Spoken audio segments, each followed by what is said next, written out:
Hey guys, welcome to our blog, and for today's video, we will discuss to you what is the important features of Philippine 1935 Constitution. And some of my members will give their idea what is 1935 Constitution, and then after that, what are the history of that 1935 Constitution, and then who are the key person involved in that 1935 Constitution. And then the last one is the history of that 1935 Constitution.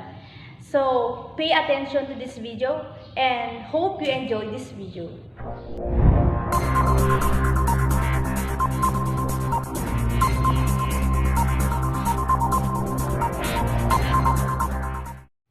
Hi everyone, I am Joanna Marie Banata. The 1935 Constitution of the Philippines was also known as the 1935 Commonwealth Constitution. But first, let us define what is Commonwealth. Commonwealth is an independent country or community. The 1935 Constitution was written in the year of 1934. It was approved and adopted by the Commonwealth of the Philippines and later used by the Third Republic. This constitution was written in eye to meeting the approval of the United States government.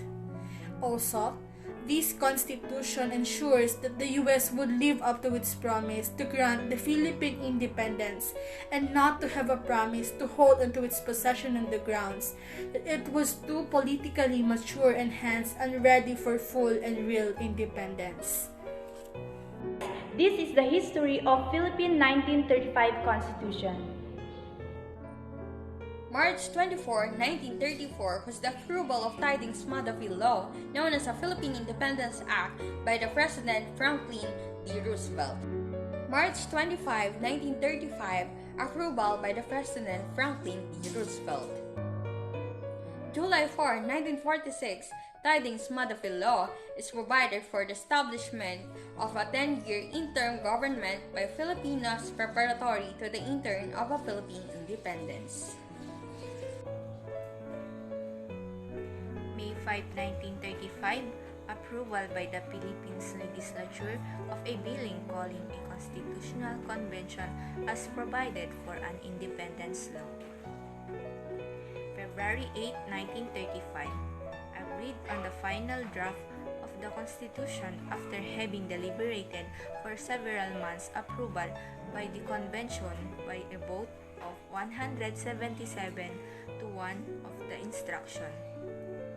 March 23, 1935, Constitution was certified by the U.S. President Roosevelt. Ratification of the Constitution by Filipino. May 14, 1935, it was ratified by the Filipino people by a plebiscite.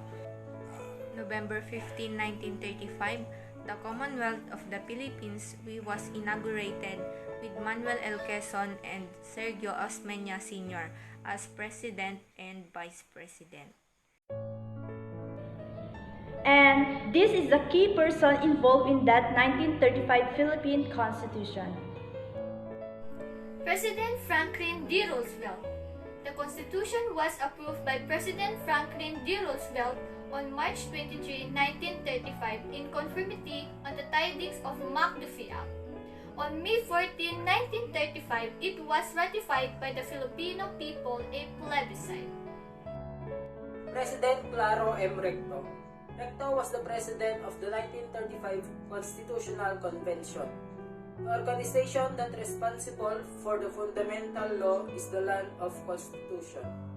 President Manuel L. Quezon.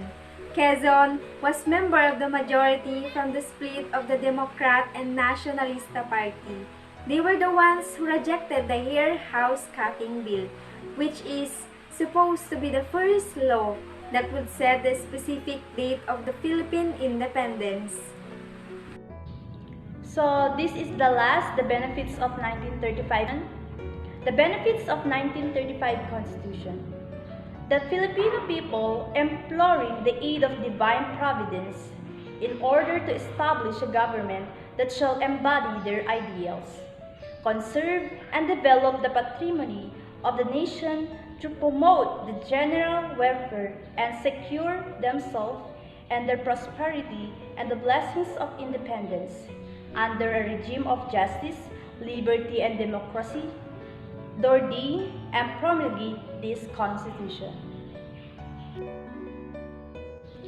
So that's all for today's video. Hope you have learned about 1935 Philippine Constitution, and thanks for watching.